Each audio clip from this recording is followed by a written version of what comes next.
ഉദ്ദിഷ്ടകാര്യങ്ങൾ സാധിക്കുന്നതും തങ്ങളെ ബാധിച്ച ദുശക്തികൾ ഒഴിഞ്ഞു പോകുന്നതും ഭജനമിരിക്കുന്നതിന്റെ ഫലമായി ഭക്തർ അനുഭവിച്ചറിയുന്ന സത്യമാണ്. ഭജനമിരിക്കുന്നവരിൽ ബാധാപീഡിതരായവരെ ആദ്യം ശാസ്താവ് തന്നെ വിസ്തരിക്കുന്നു. തന്നെ കൊണ്ട് ഒഴിപ്പിക്കാനാകാത്ത ബാധകളെ ശാസ്താവ് കീഴ്ക്കാവിലമ്മയെ ഏൽപ്പിക്കുന്നു.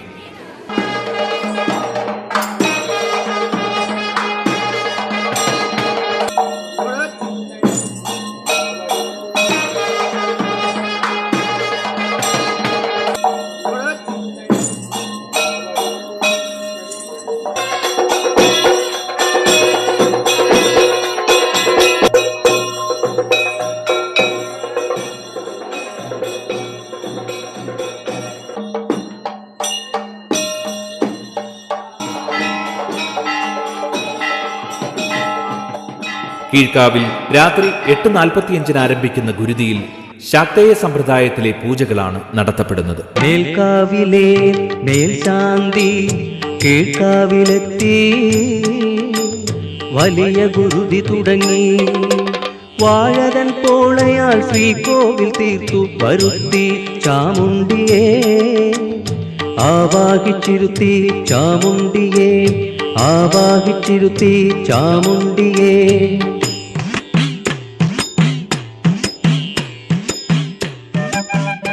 ഈ സമയത്ത് കീഴ്ക്കാവിലമ്മ പ്രത്യങ്കരാദേവി സങ്കല്പത്തിലാണ്. ഉഗ്രമൂർത്തിയായ പ്രത്യങ്കരാദേവി ശത്രുനാശത്തിനായി ഉപാസിക്കപ്പെടുന്ന ദേവതയാണ്. ഹിരണ്യകശിപുവിനെ നിഗ്രഹിച്ച നരസിംഹമൂർത്തിയുടെ കോപം ശമിപ്പിക്കുവാൻ ജനിച്ച ദേവിയാണ് പ്രത്യങ്കര. ശത്രുക്കളുടെ ആഭിചാരങ്ങളെ ശക്തി കൊണ്ട് പരാജയപ്പെടുത്തുന്ന പ്രത്യങ്കരാദേവി ഗുരുതി സമയത്ത് തന്റെ മുന്നിലെത്തുന്നവരിലെ ബാധകളെ ചോദ്യം ചെയ്യുന്നു.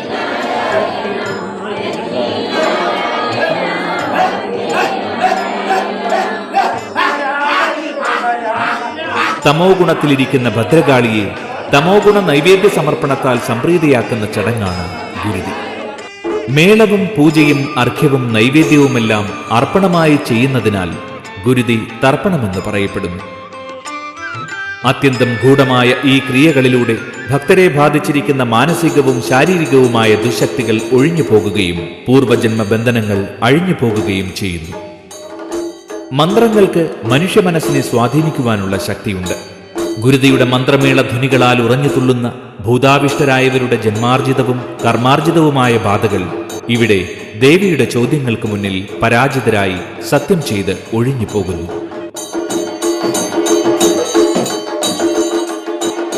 പ്രേതകോപം, ധർമ്മദൈവകോപം, ഗുരുശാപം, ദൈവകോപം, മഹാഭിചാരം, ക്ഷുദ്രാഭിചാരം, നാവേർ തുടങ്ങിയ വിവിധ കാരണങ്ങളാൽ മനോരോഗങ്ങൾ ഉണ്ടാകാം. ദൃഷ്ടിബാധയായും ദേഹബാധയായും ഉണ്ടാകുന്ന ഈ രോഗങ്ങളെ ത്രിദോഷാത്മകം, ത്രിഗുണാത്മകം, ത്രിമൂർത്തിയാത്മകം എന്നിങ്ങനെയും വിശേഷിപ്പിക്കാറുണ്ട്. ശൈവ വൈഷ്ണവ ശാക്തേയ ബാധകളെ കൊണ്ടുണ്ടാകുന്ന രോഗമാണ് ത്രിമൂർത്തിയാത്മകം. ഈ വിശേഷണമനുസരിച്ച് ബാധാമൂർത്തികളെ ഭൂതം, പ്രേതം, പിശാച് എന്ന രീതിയിൽ കണക്കാക്കി വരുന്നു. ഭൂതം ശൈവവും പ്രേതം വൈഷ്ണവവും പിശാച് ശാക്തേയവുമായ ബാധാമൂർത്തികളാണ്. ഇങ്ങനെയുള്ള മൂർത്തികളെയാണ് ഗുരുതി തർപ്പണത്തിന്റെ വേളയിൽ ഒഴിപ്പിക്കപ്പെടുന്നത്.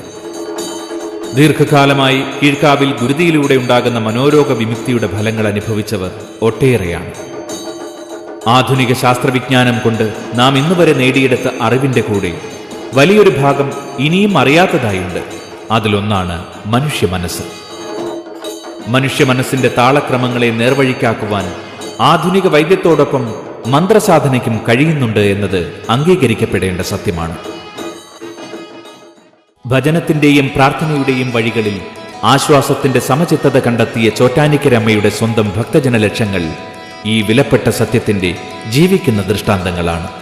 പരിഹാര ക്ഷേത്രങ്ങളുടെ പട്ടികയിൽ ഇടം തേടിയ പ്രഥമ കേരളീയ ക്ഷേത്രങ്ങളിലൊന്നായ ചോറ്റാനിക്കര ശ്രീ രാജരാജേശ്വരി ക്ഷേത്രത്തിലെ ഈ അത്ഭുത വിശേഷങ്ങൾ പലപ്പോഴും യുക്തിതത്വങ്ങളുടെ നിരർത്ഥകതയ്ക്കപ്പുറം അനുഭവ സത്യത്തിന്റെ സാർത്ഥകതയാണ്.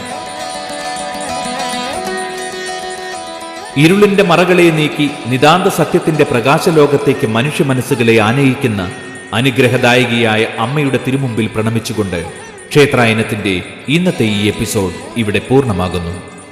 എല്ലാ മാന്യ പ്രേക്ഷകർക്കും ക്ഷേത്രായനത്തിന്റെ വിനീത നമസ്കാരം.